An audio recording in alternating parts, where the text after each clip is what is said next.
Dun da da da da da da da da. Dun da dun dun dun dun dun da da da da da. Dun dun dun dun dun dun dun da da. Dun dun dun dun dun dun dun da da da da. You have reached your Two Spirit Aunties podcast. Please leave us a message after the tone. Da da da da. Hello, hello. Welcome to your Two Spirit Aunties. I am your host, Shilo. I got some new bling bling earrings, George, and I am here today with my bestie. Hi, I'm still Brianna. Missed my cue. I'm sorry. You did. It's okay. I was looking. Twice. Someone's on their cell phone while they're doing a podcast. My bad. I'm here. Yeah, we haven't put out an episode in a bit. You know, life, it's happening. There's a lot going on. And yeah, so we wanted to make sure to get this episode out to you all as soon as possible because we are recording this on Sunday, November 3rd at 5:30 p.m. Pacific time. And we've got an amazing guest who we both love so much, and you are going to love him as well, unless you already know him, which you already love him anyways. So, yeah, we've got a great guest. It is political in nature, but it is also Indigenous and Two Spirit in nature. So, you're going to be okay. And we wanted to get this out to you all as who knows what the hell's going on in the next week, 2 weeks, several months. I mean, it could be a wild ride. I mean, certainly whoever's in charge of this episode and timeline likes to pull a lot of really weird stuff. So who knows what's going to happen. We also, on my end, we're doing this virtually. On my end, we have a live studio audience of one. Billy Vaughn, say hello. So yeah, we're super excited. Brianna, did you want to add anything before we introduce our amazing guest? Oh, no, I think you nailed it. I think I'm both equally terrified and excited for November 6th. So, we'll see what happens. I think either way it's going to be a shit show. So we're going to go in knowing who we are, knowing who our community is, and having good conversations. So with that, maybe we can have Will introduce himself. Yes, Brianna, thank you so much. We have an amazing guest, Will Miller. Please introduce yourself. Yay! Good evening, good morning, good afternoon, however you're tuning in. I am Will Miller. I'm Blackfeet and Cherokee, or as some of my friends and family would call me, Blackfeet Billy. I am excited to be on this episode with y'all tonight. I wear many hats in our community.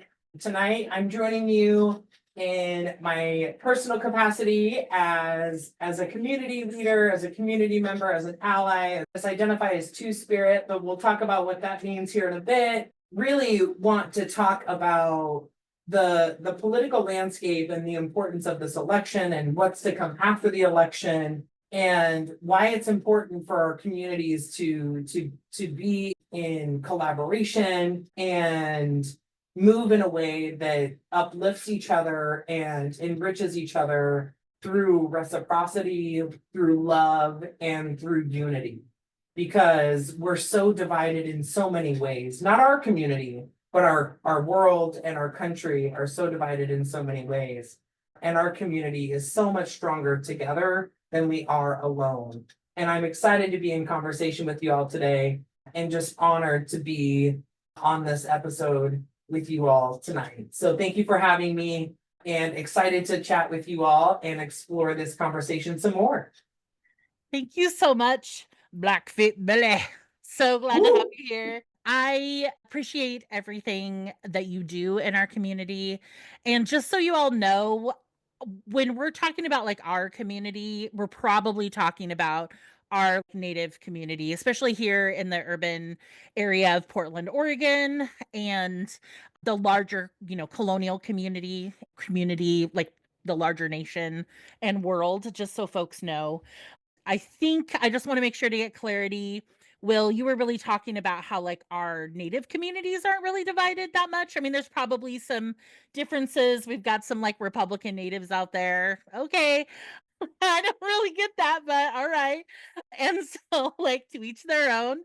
But we generally come together as a community, especially if there's needs, crisis, something going on. We come together, which is not necessarily the case for the larger community in the United States, as well as maybe other places as well. So, just want to, is that what you meant, Will? I just want to make sure that that's clear for our listeners. That is correct, and thank you for bringing us back to that. I do think our communities are generally unified together. I was speaking in the holistic context of the broader country and broader communities nationwide and worldwide when it comes to political sort of rhetoric and political maneuvering and political divisiveness. So I agree with you. I think that it's not often you come across Native folks who identify as Republican, specifically in the Pacific Northwest. There are some, but Everyone's got that uncle, man. Like everyone's got that's that true. uncle. I know I do. I have that one uncle where I'm just every time I talk to him, I'm like, you're voting against your own interest, but enjoy. Yeah, right? I think that could be said to about a lot of people in this country, though, that That's vote against true. their own interests. True. And so as it's a like it's a dichotomy, right? Like we have an amazing it's a both and. We have an amazing amount of support and amazing amount of community within our separate tribal communities and urban Indian communities as sort of individual little pods, but then there's this beautiful connection over land and in Indian country in general. We also have our own political stuff. It's just a different flavor than what we see nationally. So anyways, there's it's interesting. There's a lot of nuance there.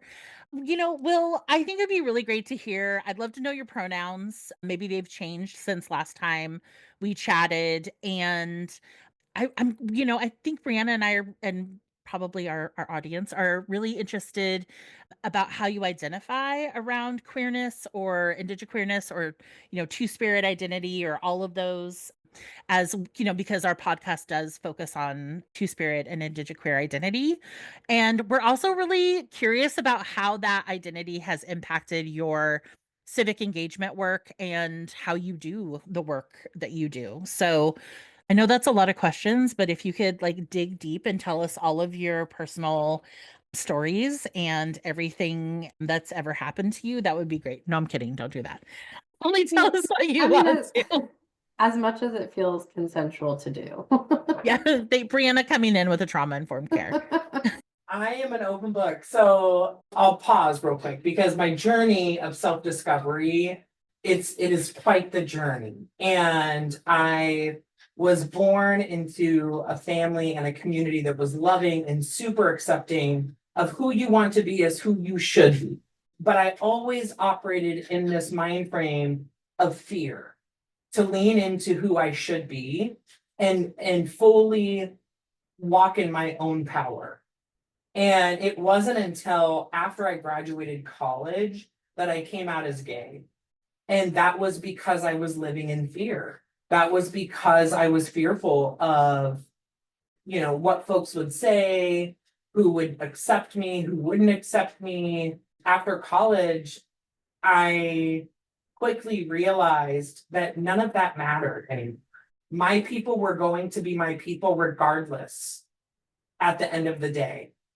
And it literally almost brings tears to my eyes because at the end of the day, none of that mattered. And my people were always going to be in my corner no matter what. And I remember the day I chose to publicly come out as gay. I was in the state capitol and I posted on Facebook this sort of long message about, why I'm stepping into my true self.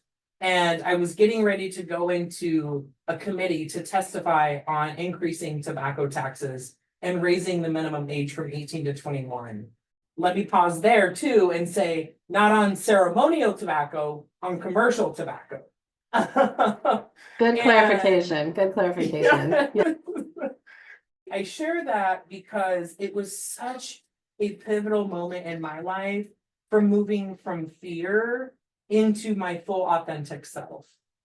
And that's really the time where I fully started embracing the term two spirit and fully embracing the qualities of both living with both masculine and feminine qualities in terms of indigeneity. It's really recently, and what I mean by recent, in the past few months, I've been exploring this recent sort of like this understanding of indigiqueer.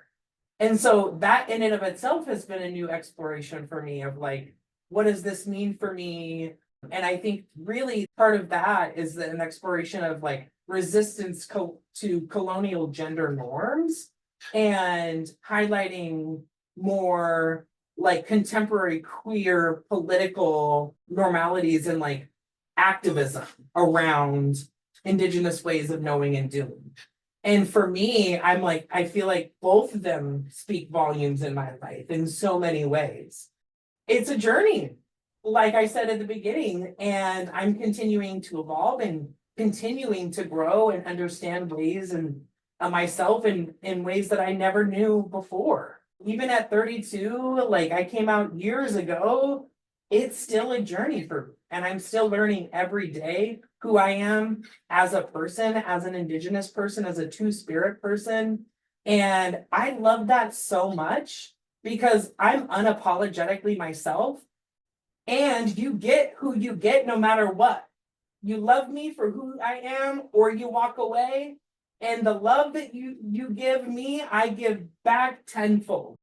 And that is who you get no matter the day, no matter the time. Sometimes I may be a little tired, so it may be a little low energy, but I love deeply, I give deeply, and that is how my identity and the way in which I show up manifests in my life and how it politicizes in my life as well. First of all, you almost made me cry. I love this. What you talked about is so politicized without being directly political, right? Like our bodies as Indigenous people, as Two Spirit people, as Indigiqueer people, as queer people are so highly politicized. And what I heard you also talking about was the evolution of language and the importance of being able to redefine who you are based on the new words that we learn about each other, right? I love hearing new language because I'm like, oh, I didn't even know that was an option. That fits better. That feels better. That describes who I am or how I live my life better than the language I had before. And that's like such a beautiful gift to be able to give each other as we're developing this new language. And it is inherently queer to continue to do that, to continue to evolve, to continue to understand ourselves and rebuild ourselves and explore who we are and make that public, right? Like that's a political statement. So just being who you are in this work is politicized. So I just had to say that because I just love how you described all of that. Thank you. Oof. That was gorgeous. Both Will, what you had to say, and Brianna, the follow up, like chef's kiss. I love hearing the passion in your voice, Will. I love the sassiness that comes out because I feel like I have that in me too. I feel like I've said this several times, and I hope I'm not like being like, I don't know, being annoying about it to you, Will, but like, I think I met you when you were like in fifth grade or something like that. And so I like, you're at 32. I'm like, whoa. And I just have seen you grow up over the years. And, you've always been so deeply respectful, deeply caring, concerned about and interested in culture and cultural practices, and watching you dance, at powwows when you were younger. And we've been at powwows together when you were in college, and then working together at NAYA years ago. Like it just was like, whoa. And now you're the executive director of this amazing kind of offshoot of NAYA, doing political and civic engagement work. And I'm so proud of you. And I'm so lucky to be able to watch you and many other children who are still children, maybe they're teenagers now, and others who have grown into adults and are finding your way in the world and taking back your multiple identities that you hold and being proud of all of those and just being badasses. Like, the world is so hard in so many ways, and it just feels beautiful to see you all, like Brianna said, learn new language. Like I get to learn that language too. Like broaden our understanding of identities and our understanding of how to walk through the world, I think is just phenomenal. So it's just gorgeous to see that. And you and I have had many conversations, many laughs. You sent me a hilarious photo of us from 6 years ago when we were working at NAYA. And I think you had two dentalium shells coming out of your mouth as if they were like front teeth or like, and I had this look on my face, like I told you, was like, I looked like I, was thinking this meeting could have been an email. And I just love our silliness too, right? We have to be silly in all of this. So, anyways, I just wanted to say how proud of you I am. Are you taking a picture? Oh, yeah, that's the selfie. You know what we could do if it's okay with you, Will? We could put that in the notes for the episode so people can see the photo we're talking about. It's worth it. You should do it. That was a great photo. We actually have, I think there's quite a few pictures of the two of us, so maybe we could put those in the social media and stuff so people could kind of see over the years. But anyways, I don't want to sidetrack us, but I just am so proud of you, and I didn't really know how you were identifying these days, so it's great to see how your trajectory and journey in that has changed and evolved because it changes and evolves for all of us. So, yeah, super proud of you. I'm curious, I don't know if you want to say more about how your identities have impacted the work you're doing, or maybe it would make more sense to talk a little bit more about the work you actually do so our listeners have an idea. I mentioned you being an executive director. So maybe you could talk a little bit about that and then whatever kind of makes sense going from there for you. Yeah, I think probably the latter of the two. I did forget to mention, and I do want to underscore my pronouns. I think I jumped into sort of my identity as a two spirit and sort of my journey there. I use he, him pronouns or they, them. But in terms of the work that I'm currently doing, like I said in the beginning, I wear many different hats, serve as the executive director of the NAYA Action Fund, which is the C4 arm, 501c4 arm to the NAYA Family Center, which is a 501c3 nonprofit. The C4 arm we launched in November of 2020, so we're about 4 years old. So we're still in our youth phase, and we're working to build electoral power and advocacy for Native communities in Oregon and Washington. So we're multi-state. Really what that looks like is building legislative power, lobbying, legislative advocacy, and a lot of that is foundational to building relationships. So we're oftentimes meeting with legislators and their staffs, bringing community along in the process, whether that's to Olympia in Washington, Salem in Oregon. It's serving as a region-wide political hub. And here's the big one that separates the C3 from the C4 is we can endorse political candidates for office. And we do. We've issued a wide array of political endorsements, both in Oregon and Washington, and for federal candidates this election cycle, and have exercised our political muscle to vet candidates, interview candidates, and sort of do the legwork for our community to lean into a trusted partner and know that they have someone in their corner to hold elected officials accountable to the things they say they're going to do. I also serve as the government affairs manager for the NAYA Family Center, the C3 arm. And there I have the unique opportunity to oversee our policy advocacy and community engagement programs. And that includes our Portland Youth and Elders Council, our leadership development programs, our policy initiatives, our advocacy initiatives, our community engagement. I get to work with the Portland Indian Leaders Roundtable, the community advisory panel that helps really guide and provide a direction and vision for our work. that is community-led, community-driven. And so our work is really rooted by and for community. And that is what I love doing. I don't love coming to work and saying, this is how it's going to be because this is my vision. No, I love coming to work and implementing the community's vision because that is what I love coming to work to do, because it's for our people, by our people, of our people.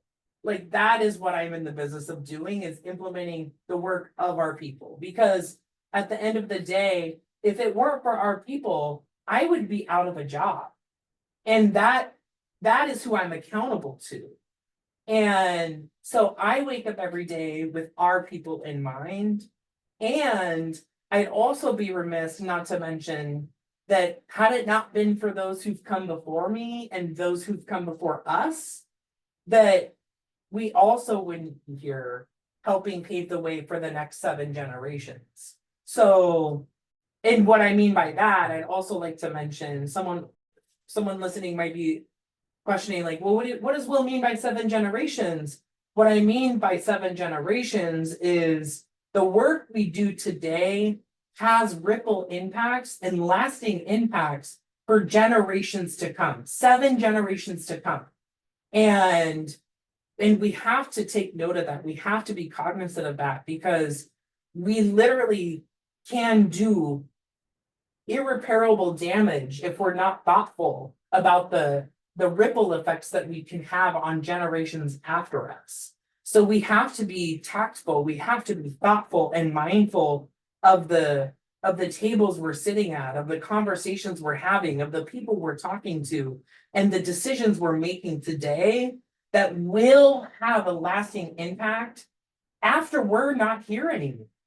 And I think that is a really center point of this conversation too, is that we have to honor those who've come before us and honor the legacy we leave behind, because we're preparing for generations to come after us and pass the torch and baton for those that we leave after those who come after us. So I think that's a big part of this conversation too. So yeah, I'll leave it there. But I think that's a really big part of this conversation.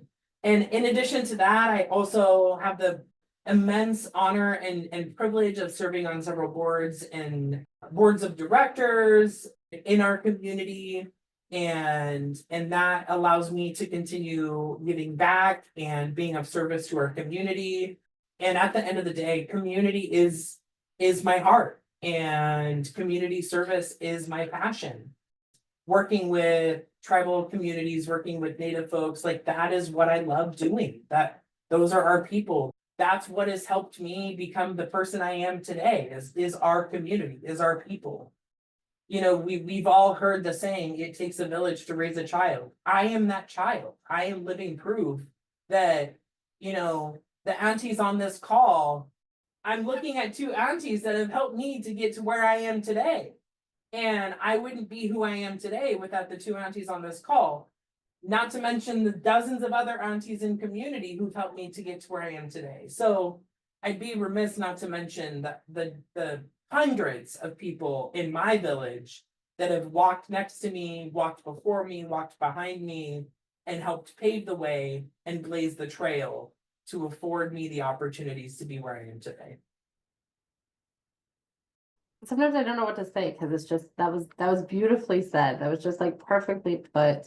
And sometimes there just needs to be a pause to just like, you know, because it's so true. Like, none of us are here in isolation. Nothing happens outside of relationship. And you spoke to that so beautifully. I agree. That was so beautiful. You're such a great speaker, and so good at blending the personal with the universal, and talking so clearly about the importance of community. And, you know, just from my perspective, I think that that's a big aspect from the larger colonial system that's really missing.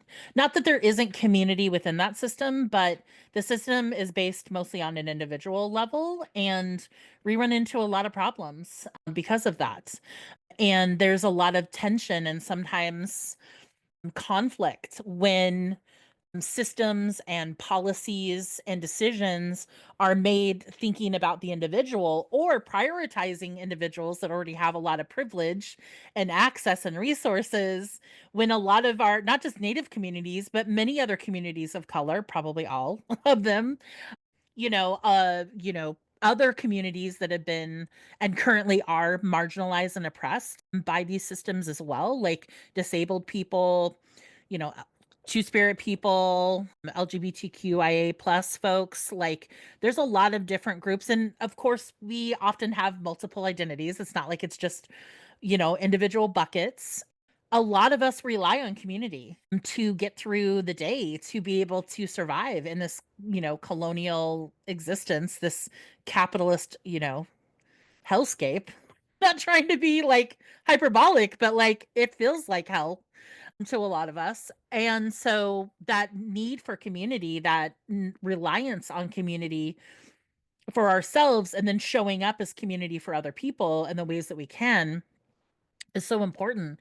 And I really appreciate you speaking about that so eloquently and clearly, especially at the age that you're at, and I'm really excited to see how that shifts and changes for you as you grow older. I'm excited to see that in you, and excited to see about the ones that you are helping them grow as well, and what it's like for them. And I think somebody said recently, maybe it's been multiple people, like we are, I don't know if it's the word practicing, but we are kind of practicing becoming ancestors. So what is it that we're doing now? Like you said, kind of paving that way. So yeah, just really beautiful.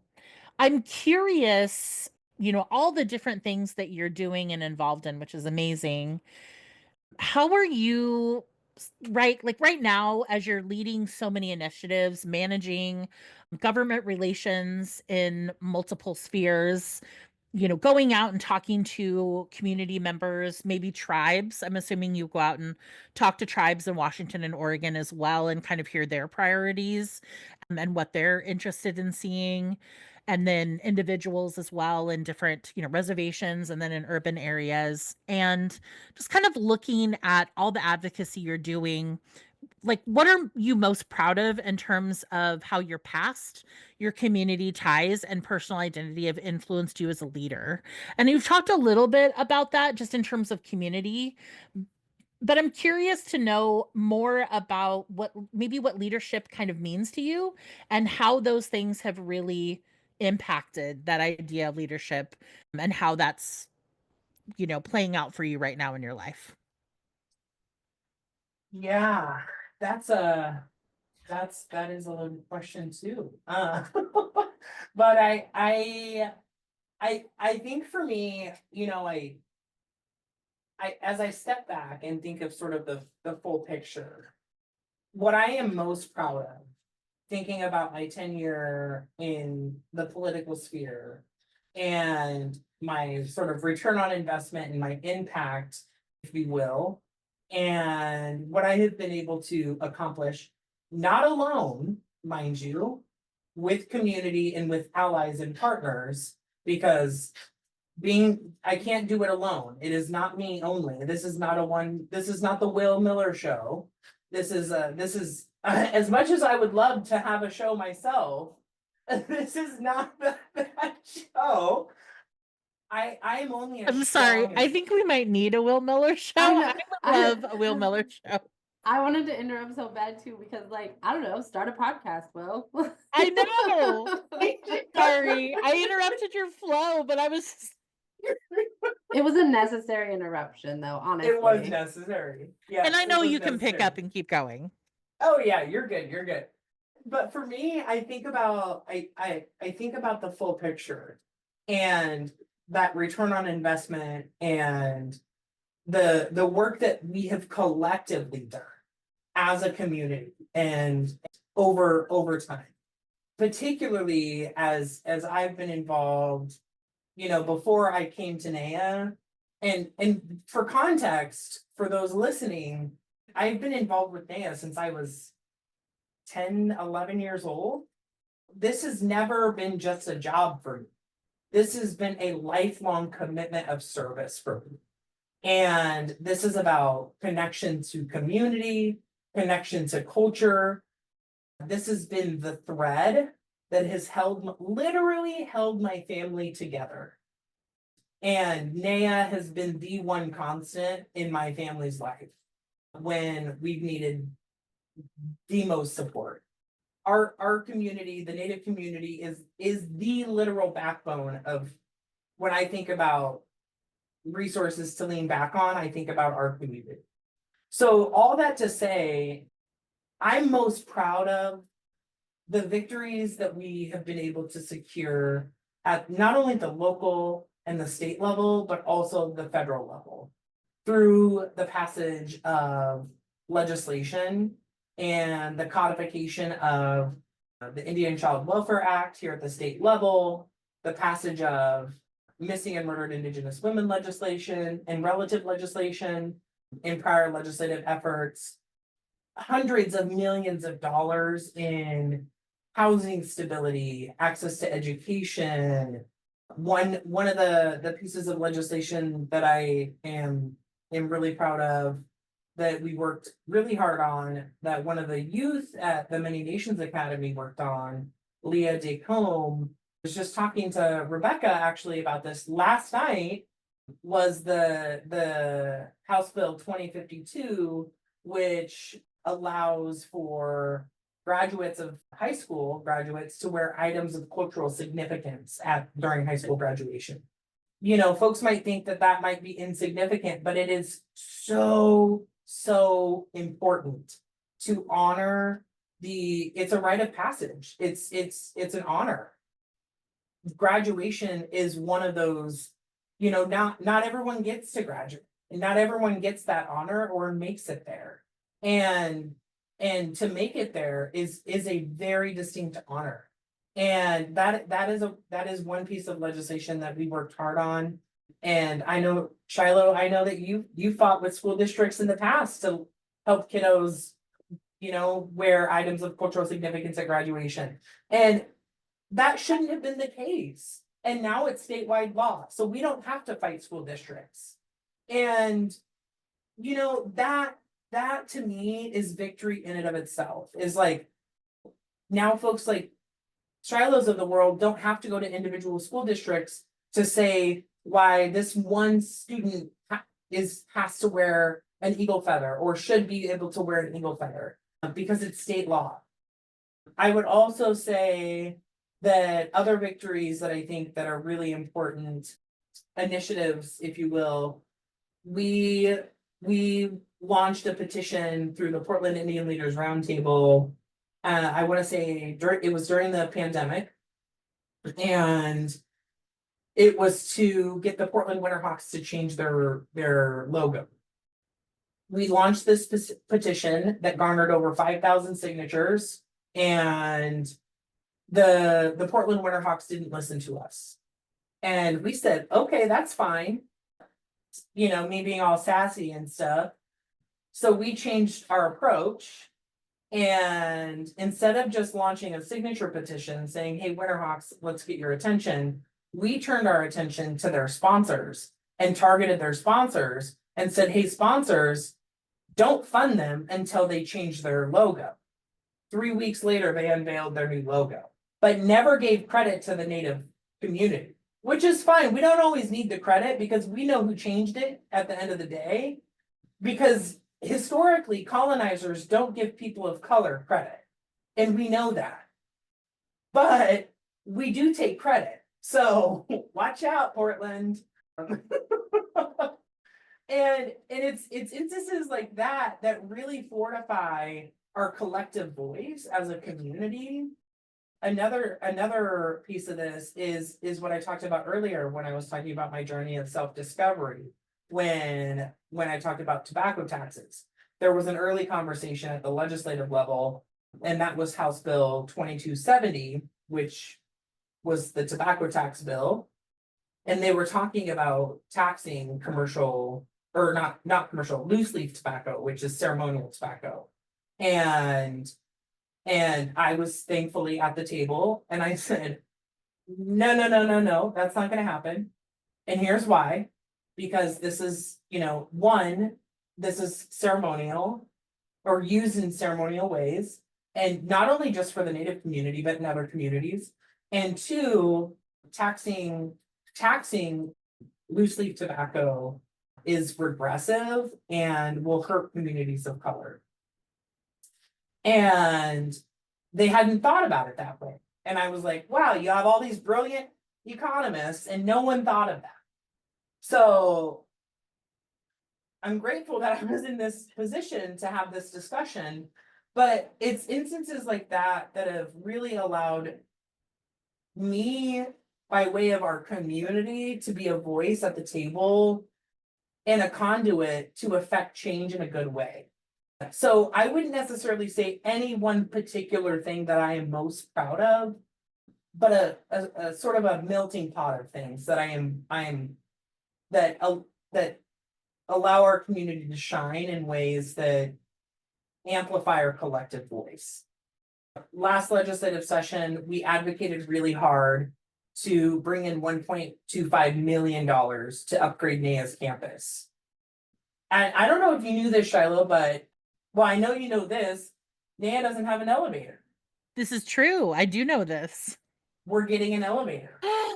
Ooh, that's so exciting. Hell yeah, for accessibility.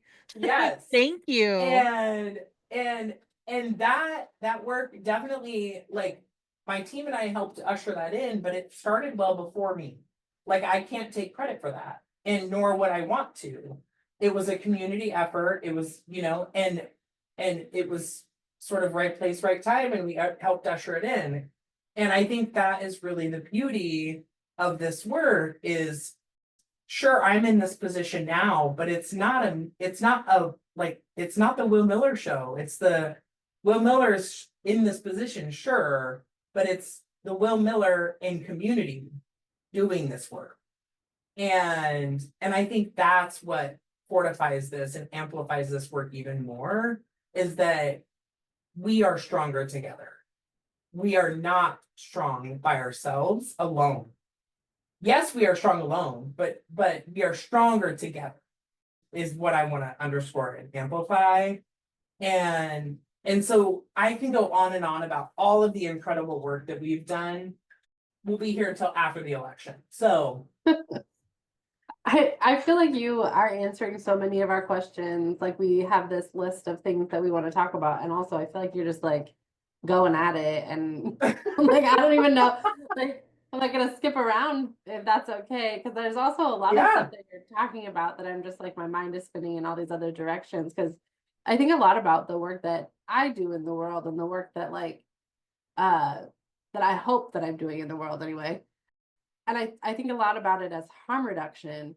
And when I'm hearing you talk about, oh, we need a law so that students can wear their regalia when they graduate, why the fuck do we need that law?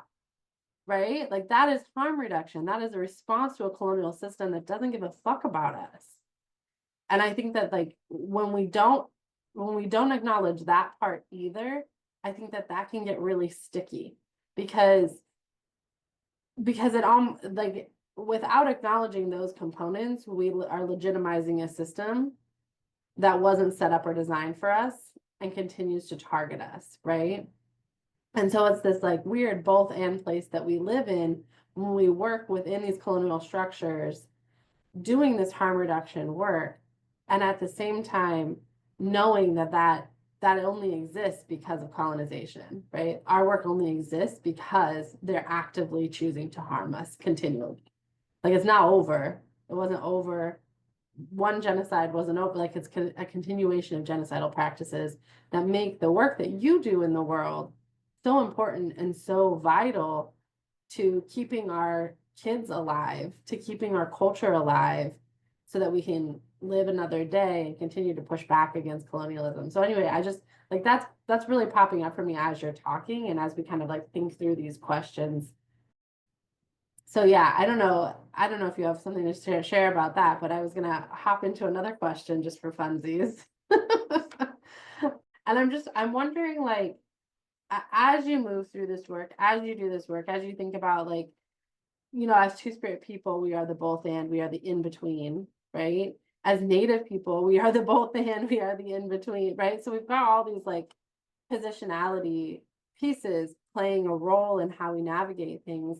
How does that work for you? How are you navigating those kinds of things? And you talked about it a little bit, but thinking about like code switching and all these other things that we have to do, like what does that look like for you and how do you manage that and how would you help other people manage it, which are like huge questions.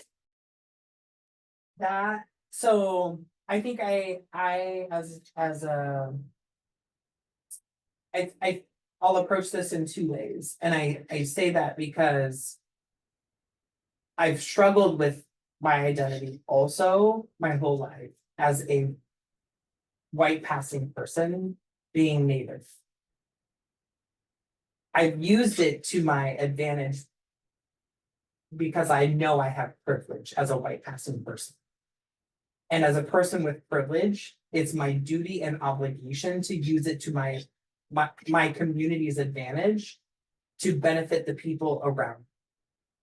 And for the betterment, not detriment.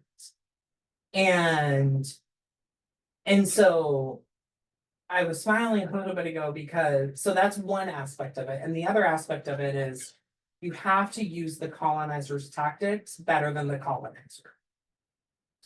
And I think that, you know, to the code switching, I think back to the code talkers, the Navajo code talkers.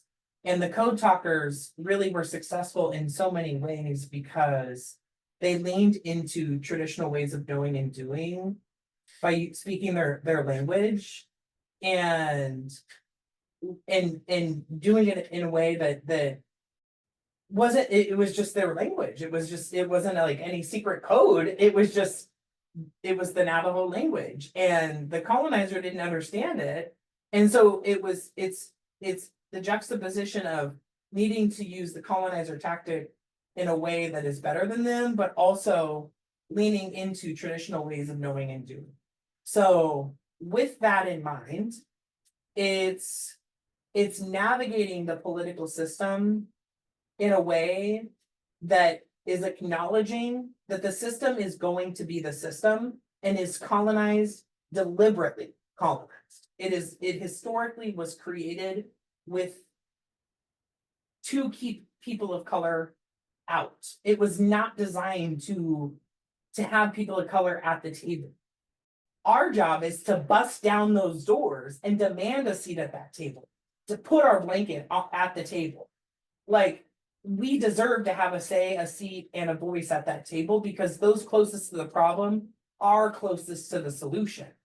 Now, the other side of that, how I continue to navigate in terms of cultural code switching and that sort of thing, and the tactics that I use is I really use traditional ways of knowing and doing and lean into that, like sweats and smudge circles or smudging, burning sage and sweetgrass and tobacco, talking with my elders and that sort of thing, and mentors. And so for me, it's a lot of, unfortunately, it's a lot of like needing to navigate the system of colonization, but then at the end of the day, coming back to my safe space, knowing my community has my best interests at heart. Because at the end of the day, I'm going to be exhausted and depleted navigating these systems of colonization. But when I come back home, my community has me and I can be exhausted and depleted, and I will be held and loved as I am. That carries me through. And I'm not like, that, like, it makes me want to cry because I navigate the halls of Congress and in Salem and in Olympia, knowing that I get to come back to a community that unequivocally loves me for who I am.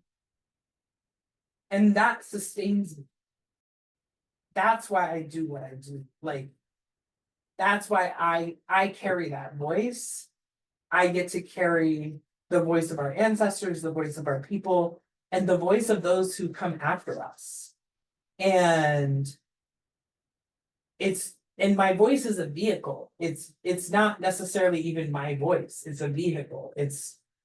I've been given a gift, tools, whatever you want to call it, and passion. Like, I love this type of work. Call it weird. I don't know. Some people hate politics, but I, from a young age, from like 6 years old, have loved politics. But at the end of the day, it's knowing that when I come back, whether it's from an exhausting legislative meeting with city councilors in Portland or the mayor, or legislative meetings in Olympia or Salem or DC or whatever it might be, my people have me, and I can be who I am or who I need to be, depleted, happy, sad, exhausted, because the Shilos, the Briannas, the Jolenes, the Shinoas, I can list them all night long. They will have me for who I am, no matter how I show up on their doorstep, on the phone, at a meeting, whatever it looks like. And that is sustaining. That's what keeps me. That was beautiful. Again, we're just gonna like have a cry fest all evening. This is gonna be great.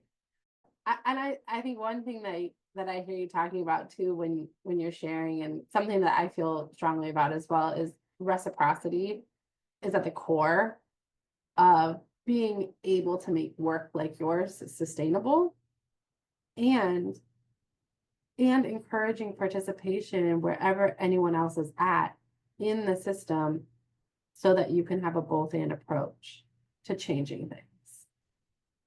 The other thing I heard too, over and over again, and something we've talked about, Shilo and I have talked about a lot, is like finding your people, right? Like, because doing the work that you do is so hard. It's such a heavy lift. It's years, generations of bullshit of colonialism that you're navigating, and the realities and real threats of today, what that colonialism has brought with it today that we're having to navigate, right?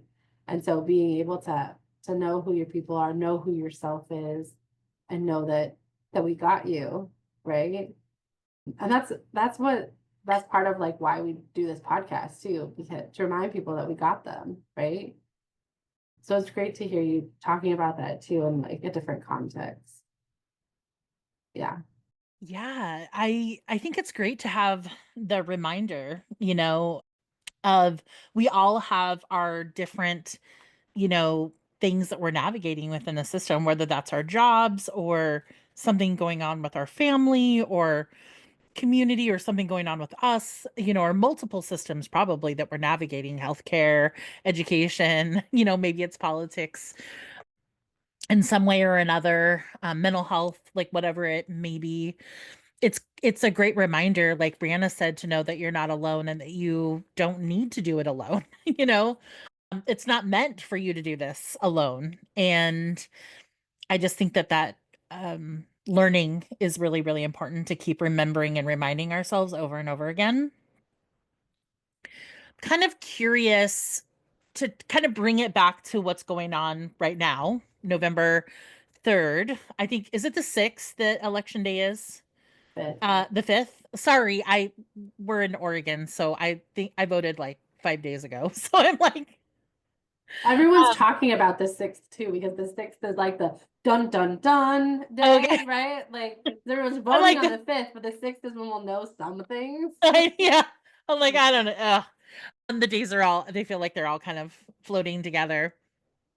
So in a situation like this, knowing that when folks are listening to this episode, it'll be past the election day. And there are more than just the presidential election, right? I mean, that's the big ticket item, right? That's the huge. I mean, a presidential election is huge anyways on the ticket, but like that seems like there's a lot at stake, particularly in this round. But we have things that are on the ballot.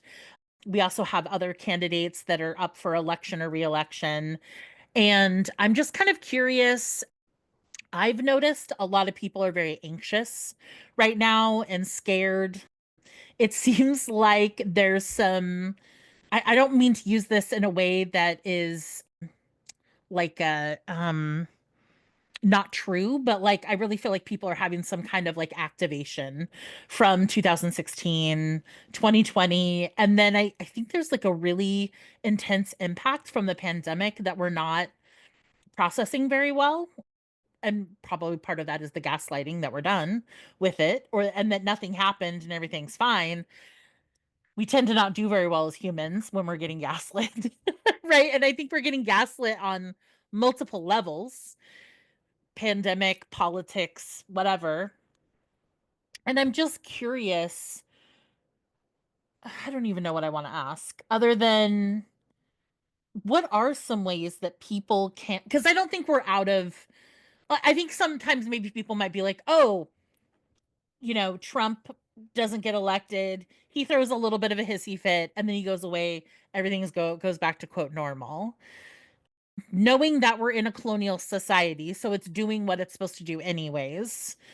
It's this is just like a another level of intensity around it. I, I think we're going to continue to see a lot of like really shitty behavior and gross narcissist. Like he's like, I mean, I know we're not supposed to like diagnose people, but I mean, I've known narcissists in my life, and that is narcissistic behavior.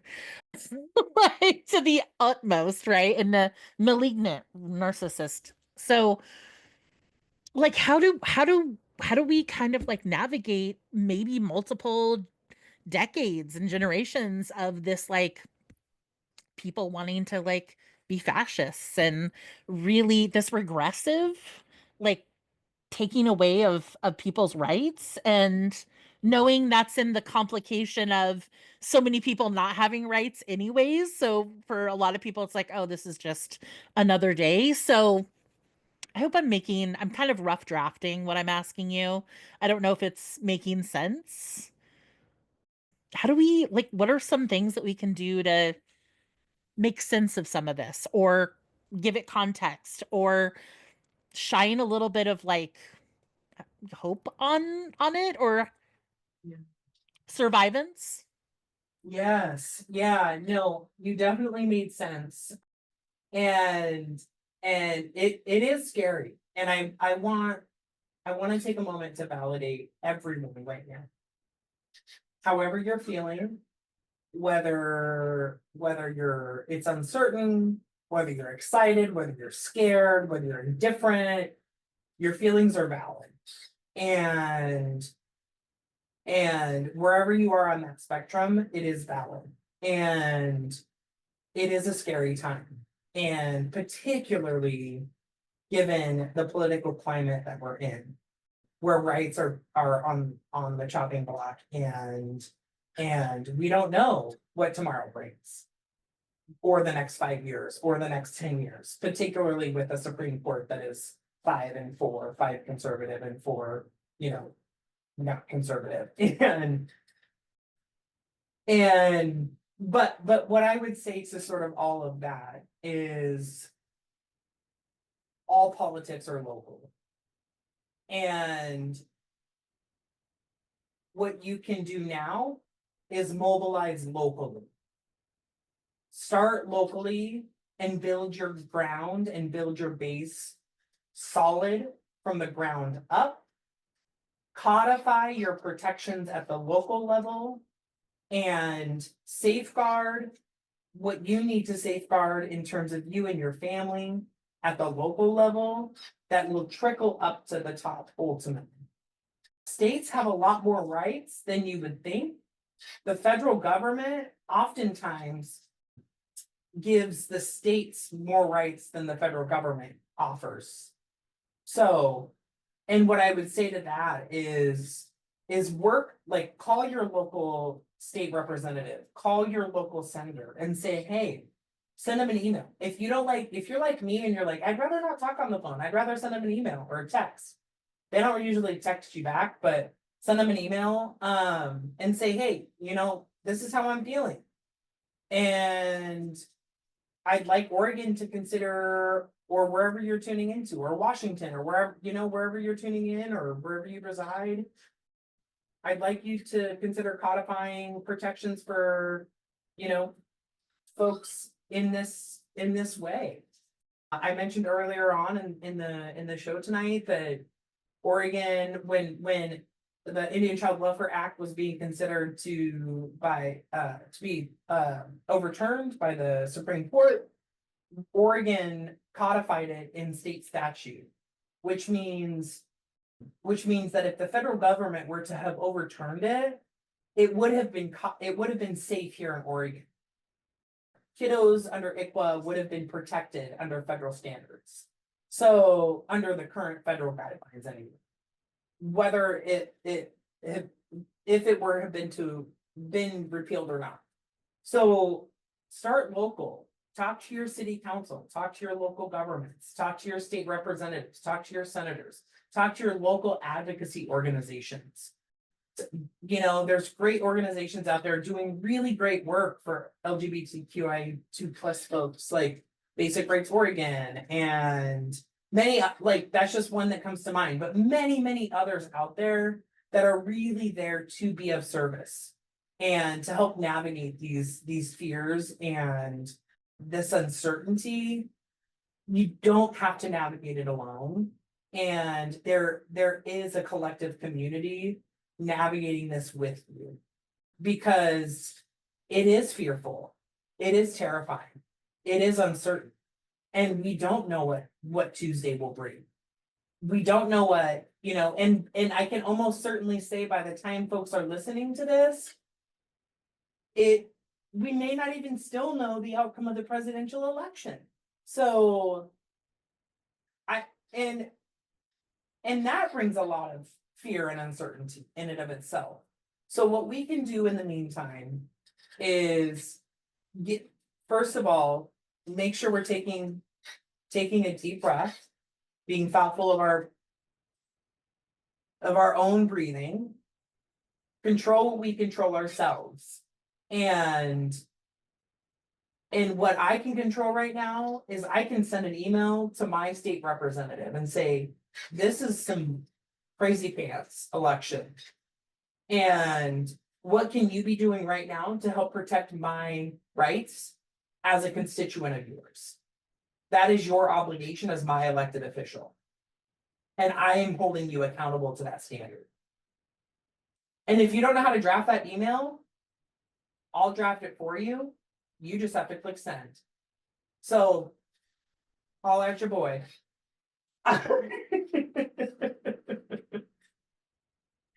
Wait for your email to flood with 5 million people that are like, can you draft this? I'm teasing you. Let's do it. I think what's really great too is that, a lot of people aren't used to, communicating with their legislators or their, whoever's politically representing them at whatever level. I think there's a lot of confusion over, do they actually read these emails? Like, do they really listen?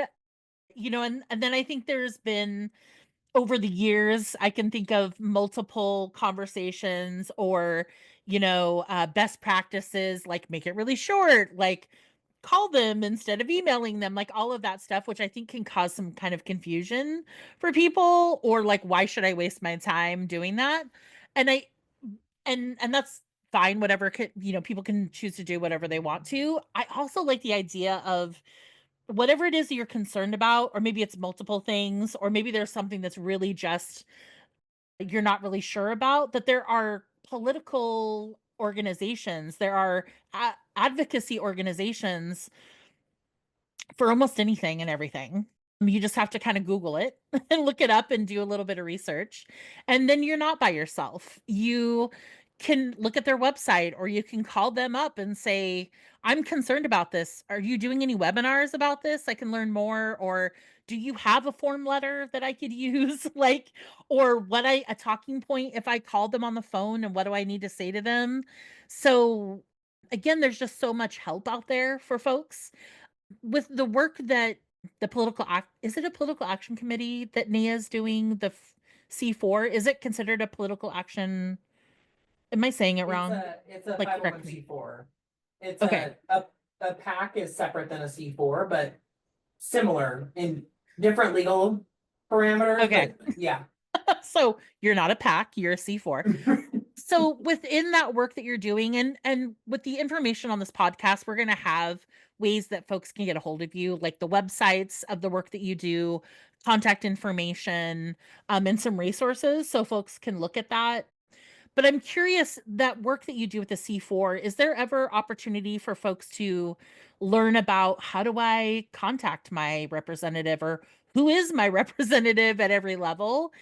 Or like me, I was looking over some of our ballot measures in Oregon and I was like, I'm not really sure. And I mean, yeah, we get like a big voters guide, but I don't know who those folks are who's necessarily writing for and against. I would rather, like, I believe in my community. I would rather come to your website, which I did, and sort of be like, what is the community, like, what benefits or not, like, could there be some actual detriments to the community depending on how I vote on this? So, if you're not, native, and there's other organizations who may represent one of your identities or your political leanings, that you can get their opinion about ballot measures or electeds that are running, right?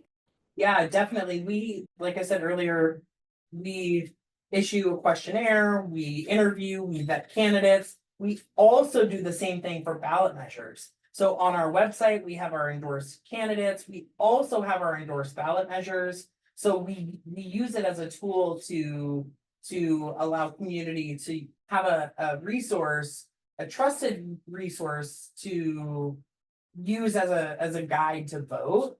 I do want to go back to one of the points you mentioned earlier, Shilo, about, do I call? Do I email? Should my email be short? In one of my past lives, before NAYA anyway, worked for State Representative Tana Sanchez in her first term as a state representative. And I was her legislative assistant. And so I intricately worked and was married to her inbox. And so I promise you, legislative staff see every single email that comes through. So when you email, it is read by someone in that office. It may not be the representative themselves, but it is read by someone in that office. Whether it is short, whether it is long, whether it's a phone call, you get a response generally. And I say generally because sometimes you get an influx of 500 emails about the same topic. And also sometimes it's the representative thinks the same thing about that same topic, so you get a form response. That's sometimes a thing. But sometimes it's a one-off thing, like, hey, protect my rights. I'm holding you accountable. What are you going to do about this? And then that response gets filtered into representative to respond. And those emails get responded to from the state representative themselves on her train ride home that night. So they have a specific sort of filtering system. Maybe not every legislative office, but certain legislative offices have some mechanism to like make sure the state representative or the state senator responds to specific emails or sees specific emails and responds to those. And then the chief of staff or the legislative director briefs the legislator on the amount of emails on a specific topic. So they know what's coming in, what's going out, that sort of thing. So they always know the type of communication coming in their office. So your concern does get brought to the state representative or state senator. So never, ever, ever feel you're not being listened to. It does get read, it does get addressed, and you should be getting a response. If you don't get a response, call them until you get a response, or email them until you get a response. And if not, call me, I'll get you a response. Thank you, Will. I appreciate that. Brianna has some really great questions for you, kind of along these lines. You're so wonderful. I just adore you. I feel like almost like we should just stay off the mic, and Will, you can just go for the whole hour and see what happens. Like, like I don't know how much our insight is helping this conversation because you are just absolutely nailing it. I do want to kind of go back to, being Two Spirit, being civically engaged, knowing that like when we are Native and when we are Two Spirit or Indigiqueer, we have multiple targeted identities from the colonial government, right? From the laws and policies that we have to operate within, inside the systems that we have to navigate in order to live our lives, right? And knowing that all that's happening, we also still are here and engaging civically and pushing forward and navigating those multiple spaces. So, what are some tips you might give Indigenous and Two Spirit or Indigiqueer community members that want to get involved more with advocacy and civic engagement, knowing that that is the harm reduction work that some of us have committed ourselves to within this colonial machine, right? Just curious. What do you think? So I absolutely love this question for so many reasons, and I think the main reason is because I feel like we as a people oftentimes feel like we have to show up in political spaces as with armor and a front because we're going into battle. And while that is often true, I think there's some things that can be synonymous. And one of those things is your story. And no one can take your story or your truth from you. And so I would say getting involved can start with telling your own truth of who you are as a person, who you are in community, who you are in your family, and who you are as issues relate to you. What things matter to you? Why do they matter to you? What sparks passion in you? And what is that passion? And what sort of ignites that passion in you? And tell a story about that. And then put that armor on. Definitely put the armor on. But carry your truth with you, because no one can take that truth from you, and share that story with people. Don't share your story in a way that's going to re-traumatize you. Let me underscore that. Do not share your story in a way, and it's worth repeating again, do not share your story in a way that's going to re-traumatize you or others around you. And I think that I share that because I'm not necessarily worried about traumatizing the legislators. They've sort of heard it all, but I want to protect you as a person. And that's my number one goal, is making sure that your peace is protected and you feel safe and comforted. And what I have seen, though, is that stories at the legislative level, at the policy level, whatever level of government, at the city council, at the state legislature, in Congress. I'm pointing this way because that's east to me and that's where Congress is. So stories 10 times out of 10 resonate the most. Those are the leaning into your own truth and your own stories. One are, like I said, are your own truth. No one can take that from you. No one can take your own lived experience from you. That is your own truth.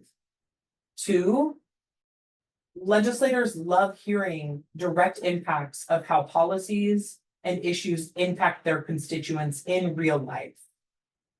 3, I've often seen in with my own eyes and in real life, legislators and policymakers take stories that we've said in meetings with them about real life examples, about issues that are impacting those in our community, and have said those same exact stories in their speech in committee or on the House or Senate floor. And so what I mean about protecting your peace is you may be telling them a private story behind closed doors in a a legislative meeting with your peers that you feel comfortable with, but that same legislator might take that story and say it publicly that will be on public record forever.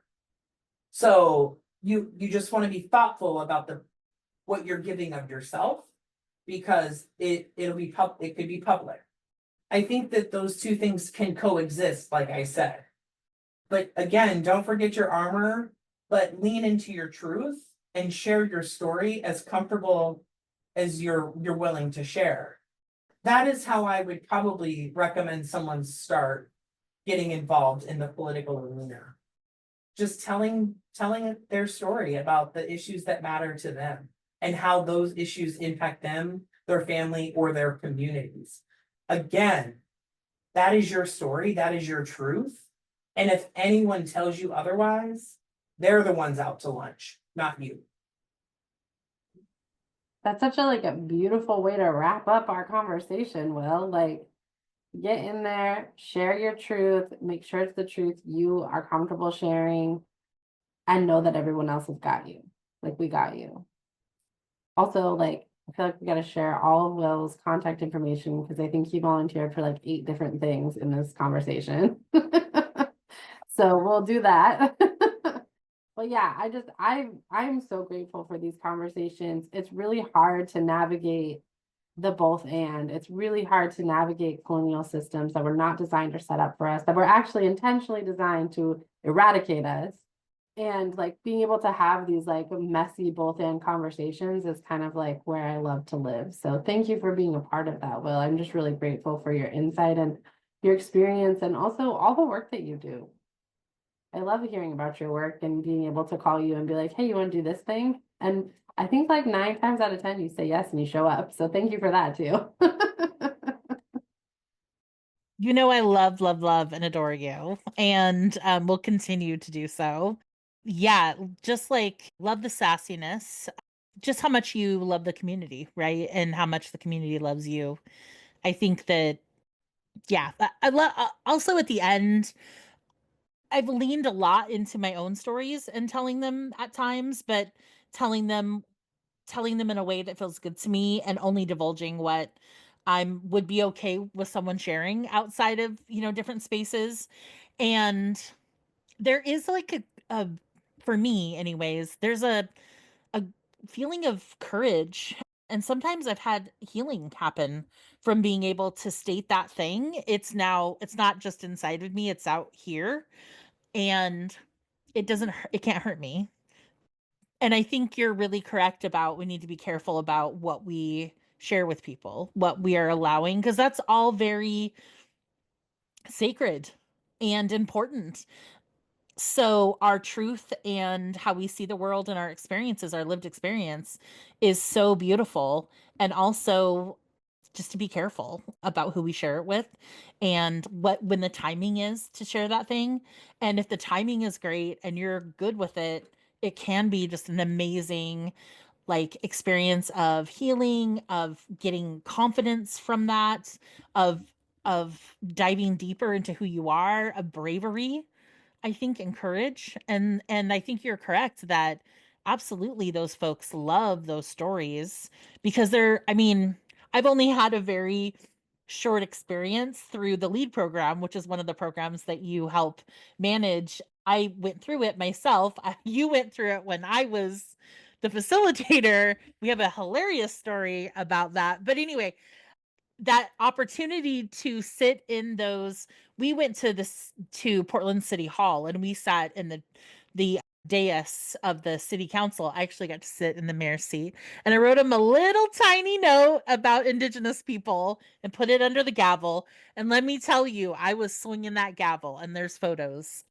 And I think for the year that you were in lead, it was Multnomah County, but it was really interesting to hear people. We took turns. I think we did this for your year as well, but we took turns sitting in the elected dais and listening to people give a 2-minute testimony, and then we switched places.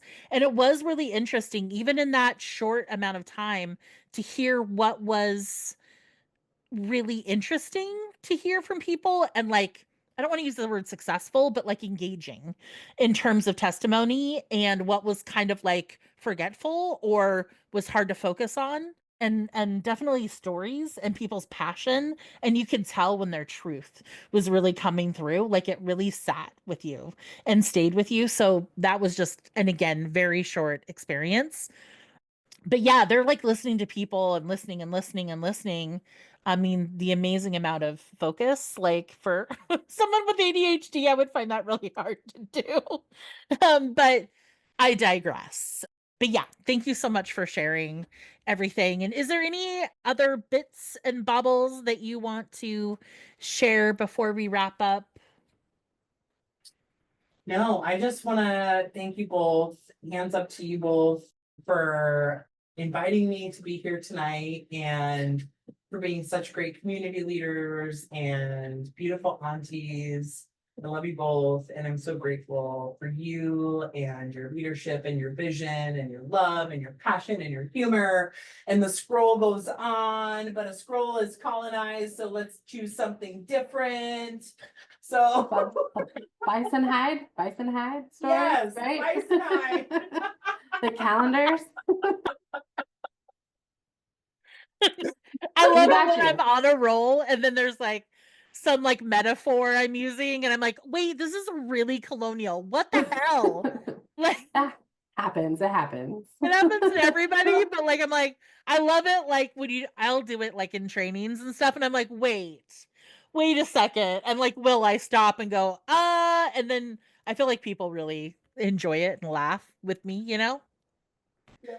So well, thank you so much. Everyone who's listening, check out our social media and our Buzzsprout account will also have information and resources in it, as well as obviously a description. And I think we can probably upload it to, I know Spotify has room for resources, I think, as well. So we'll have Hannah link all of that. I don't Yeah. know. Yeah. Also, just to like so everyone knows, we have a YouTube now.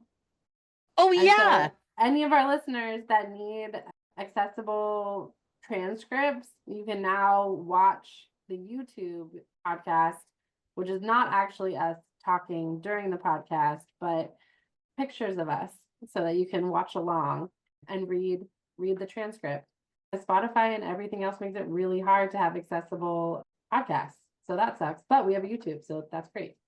Follow us I mean, there. maybe in the future we could have ourselves on it. I think that would be kind of Ooh. fun. Maybe Brianna's like like, I a really spicy taste every once in a while, but most of the time I'm in my pajamas. This is as dressed as I've ever been because Will was joining us tonight. So, so just as a heads up. that is hilarious. Just love you both so much. And yeah, everybody have a great night. I always forget. Okay, I'll press stop. Okay, there we go. Good job.